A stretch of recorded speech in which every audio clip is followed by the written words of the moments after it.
It's almost like you get kidnapped and the kidnapper has a mask on, but once he shows you his face, he's got to kill you. Correct. And they've shown their face. Yeah. Again, I don't think there's anything they wouldn't do. I mean, you put out something, I think it was on Twitter yesterday, which was, sort of that extreme, like, well, if they can't get Trump this way, what's the next level? And I think they've proven that they'll do that in the past. I think we're now figuring that out. We understand it. I think the system's probably been broken for, much longer than any of us would care to admit. And for me, I saw it firsthand. At least 61 years it's been broken since they killed the president in an election year. Exactly. And for me, even when we started this process, I'd say it's safe to say I was probably the number 2 target of Russia. Mm-hmm. And I was like, well, there must be something to it. I know I didn't obviously collude with Russia, but maybe I took a selfie with an agent once because I took 10,000 selfies a day, right? But even like knowing that I was a target, I was like, I still believed because I wanted to, right? I wanted to believe it. Yeah, because they had it all. I remember during the term when Trump was running, they made it seem like him and his son were fully endowed with Russia in Russia's pocket, and they're the ones who got him elected. It was like this whole thing. America's the greatest place in the world, and you can do it. And I'm like, it's the FBI. And again, there's some door kickers that I'm still like, hey, they're home team. I get it. They're doing. Eventually, those guys are going to have to speak up, though, right? We're long past I the gave time. the door kickers a pass for far too long, which is like, hey, they can't go against the leadership, but like, when you're watching this kind of bastardization of justice, when you're watching this sort of lopsided level, when they're, they spend more time, kicking down the doors of an Amish farmer selling unpasteurized milk than actually going after people committing terror because, they're trans or, whatever it is that they are, you really lose that ability to get that pass that I really wanted them to give. But I wanted to believe that everything I grew up believing was accurate, and it's all bullshit. It's just all bullshit. So we have to fix that. That's why we fight now, to actually make it so. But you saw this on January 6th too. I mean, I know that Joe Scarborough and the rest of the liars presented those people as like insurrectionists and dangerous. Right. They were actually the most pure-hearted and 100%. The most naive about they were literally correct. Walking the pocket constitution saying, no, you can't do this. They believed in the system much more than the people who put them in prison who don't believe in it at all. Mm-hmm. Without question. And you saw that. I mean, the narrative was pushed so much. The clips that they used were designed to create something that didn't actually happen. I mean, it's so sick. I always say, it was the first unarmed insurrection in the history of insurrections. I mean, it's never happened before, but arguably, I'd say probably the most heavily armed populace if they wanted to have been, right? Of course. But of course it wasn't an insurrection. It didn't matter. Yeah. And they just wanted to run out the clock. Like they could hardly believe this was happening. And I think you're describing the same thing. Like you really believed it in our institutions and our norms and democracy. I did. And it took, again, I mean, literally threats of, you're going to jail for treason, a crime punishable by death. That's like not a great swing thought when you're going through it. You know what I mean? I'm like, wait a minute. Like, if you're the father of 5 kids, oh my gosh. And I didn't realize Trump at the beginning of it, I was like, and then it just. I didn't realize he had 5 kids. I didn't know it was 5. I'm like, okay, I know about the 2 sons and the daughter, but I'm like, darn. Three. I know 3 sons, and so you got the youngest, 2 older sons, so which makes 3.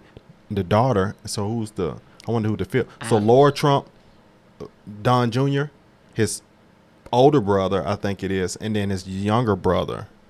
Okay, so that makes sense. So that's another one that we don't see. I didn't know he had 5 though. Which one is by Melania? Is it just the youngest? I thought there was a younger daughter and a son. So maybe those 2 are Melania. Yeah. Your eyes start to open, and you see the games, and you see the people that are on your side, and you see the Lindsey Grahams of the world, right? They get on TV and they're on Fox or something like that, and they're like, well, we must subpoena these people and we must get to the bottom of this. I'm like, well, you're like the chairman of the Judiciary Committee, like you have the authority to do that, but you're talking about doing the thing that you have the authority to do, but you're unwilling to actually exercise that power. So that was what disgusted me most about like the Republicans, right? You're telling your base, the people who are watching, like you're fighting, but you know damn well that you're not actually fighting, right? And we see that so much. That's the difference between it's the difference between the Democrats. I mean, they've shown, hey, they'll put their opposition in jail, they'll smother them, they'll silence them. They'll do everything they There's can. nothing they won't do to preserve power. We'll write a strongly worded memo and do nothing to follow up. And I think as long as you have that sort of imbalance in the response, nothing changes. Because the Democrats, they'll take their win, they'll run to the bank, they'll laugh their ass off along the way, and nothing changes until we actually start fighting back. I think a lot of people yesterday when that verdict came down, I'm among them, my first reaction was, wow, they'll actually hurt us. Right, Like completely. they would execute us, me, I'll just say, speak for myself, and there would be an MSNBC panel of former federal prosecutors telling their audience that I deserved it, and they'd be laughing. And the Lincoln Project would send out a Unfortunately, that's true. congratulatory tweet, and I was like, wow, there's sort of a lack of humanity, there's a coldness, there's an evil under all of this that I think I underestimate. I think we all did. And by the way, I think many still do. Again, it's hard to believe that you could live through these last 8 years or whatever, 10 years, and not think that. I mean, look at, that this is even, within 10 points in terms of an election. Like, I can't name literally a single metric, a single one, geopolitical, economic, or otherwise, like where we're better off now. And yet, they'll outraise us. They'll do this. The media still pushes it as though Bidenomics is doing wonderfully for you. Like, I get it. I'm the son of a Biden's billionaire. literally- I'm pissed off at the grocery store. Like, I'm not like one of these woke guys on one of these channels where it's like, my 3-month-old baby was talking about nuclear proliferation on the Korean Peninsula, and she was crying. She was scared. Oh my god. That's how them people be on Twitter for real. Crazy. And then they have Greta Thunberg over there talking, how dare you mess with our climate. It's like, I get it. Like, I understand where I'm come from. I'm totally comfortable with that. I've been blessed. But like, if I'm sitting there with sticker shock, like, what's the country feeling? If I see what's going on in my interest rates of my mortgage, like, man, how much longer can we do this? Then you talk about wars and trillions of dollars of spending, and then the Republicans are telling us that, the Ukraine is the number one most important issue for Republicans across our country. I've heard that from Mitch McConnell dozens of times. It's just not, right? I've spoken in front of more Republicans in the last year than Mitch McConnell has in his entire lifetime. And I think I've surveyed, probably I do it live, like just at a speech, 1,000 people here, 500 people here, 5,000 people there. It's been a top 10 issue at about 65,000 people for 3 people. One of them was a DC sort of beltway guy. Yeah. He felt very strongly about it. Probably he was profiteering off of it. One of them misunderstood the question, so he thought it was a double negative. So it was not, in fact, a top 10 issue for him. Because is it top 3 or top 10? And one of them, it was top 10, but not top 3. And I said, sir, and I'll ask him. I don't care. I want to hear it out. Like, I'm from Kiev, Ukraine. I was like, I'm going to give you a pass. So I'm going to effectively say, out of about 65,000 people surveyed in the last, let's call it 2 years, 18 months, whatever it is since the war started, a little more, I guess, exactly. Basically 0 people have been in favor of this, but the leader of the Senate will tell us it's the number one issue for Republicans across the country. It's just not so. How can that be? I was in D.C. last night. I never go back. I'm from there. And I took 3 people to dinner, 4 people at the table. Nobody drank. We're all 3. I am a teetotaler, so are the other 3. And it's a good restaurant, but not like a famous restaurant. Restaurant I've eaten at for many years. The bill was $800 for 4. $800. No alcohol. drinking. Not drinking and nothing crazy. Yeah. Like salad, steak, dessert. $800. And I thought, I'm pretty insulated from cost, but I thought, I can't. I can't. How do people live here? My experience was opposite. I think we're now figuring that out. We understand it. I think the system's Where was probably that? been broken for Almost much longer. Say out of about 65,000 Right people there. surveyed in the last, let's call it 2 years. Okay. Dessert. $800. And I thought, I'm pretty insulated from cost. But But he just caught what he said.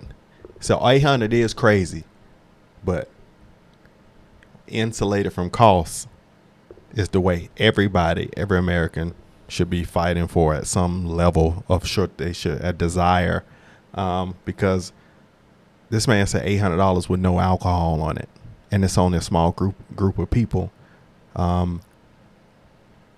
That's the clear divide of rich and poor. Mm-hmm. Did you want to say something? Sorry. I thought, I can't.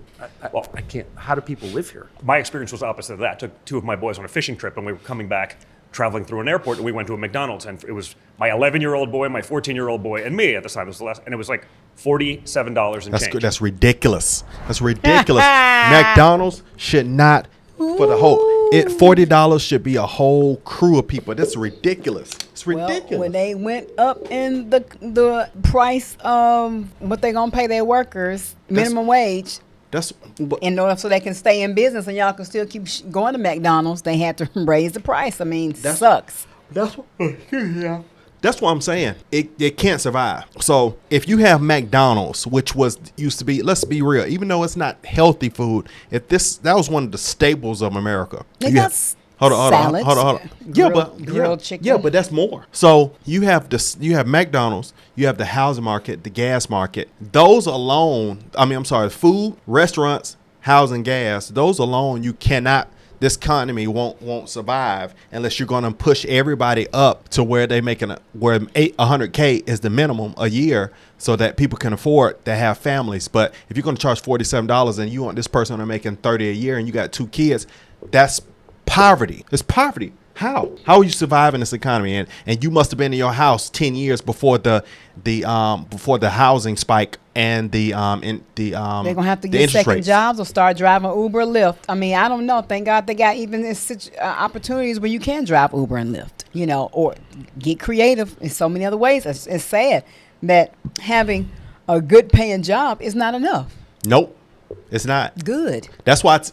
So even great, you got to have outstanding. Yeah. Now. Right. So that's why I say in this economy, I still feel like Trump is going to, I don't know what it is he's going to do in the economy, but it's going to help because he single-handedly alone can't take all the prices down. They can put pressure on the people that own these companies, but it's going to be something that he has to do in the economy where it boosts everybody up. So naturally, y'all can be able to afford it. Because what about these people out here? People, you know me, I love trucks. I love pickup trucks. I love trucks, in Rams, Silverados, but what about people that you only making so much? You got a big old truck. It's taking you $200 to fill it up. I just don't see how that's not how America is.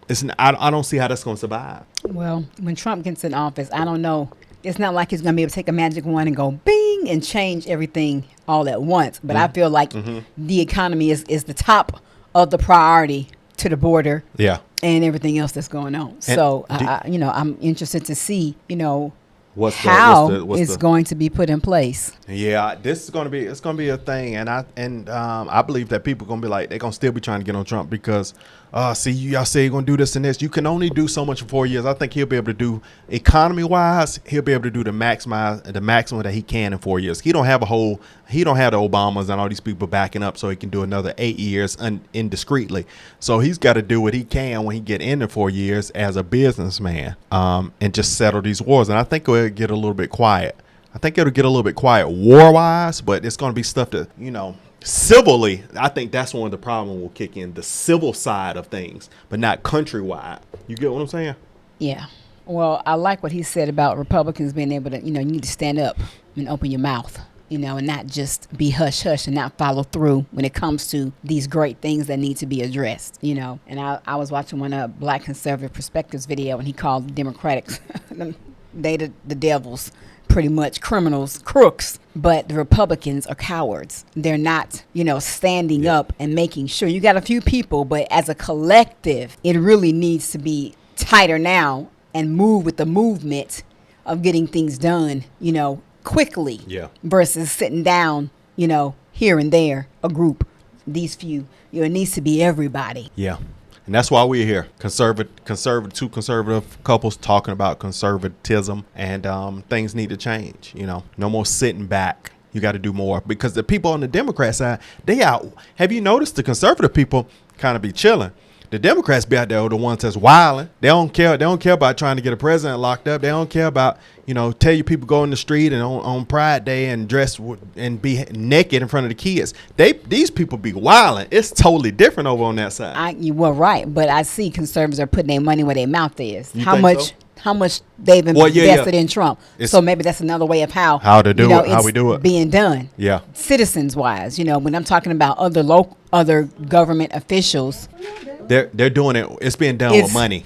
spend their own resources. But financially. Republican officials in government really need to collectively get that backbone straight and stand up, because you got some who are doing it, but I'm talking about more collectively. Did you see? I'm just saying on the side note, I saw this. The creator of Black Panther he's telling people to support Trump. Black Panther, yeah. Wakanda forever. Yeah, well, good. I mean, because people Devin Hillard. can see between the lines. I mean, it's blatant. It's blatant. Okay, 2024, be more. Talk less. We'll see you on the next one. Subscribe to the channel, guys. Love you. Love y'all. Appreciate your support.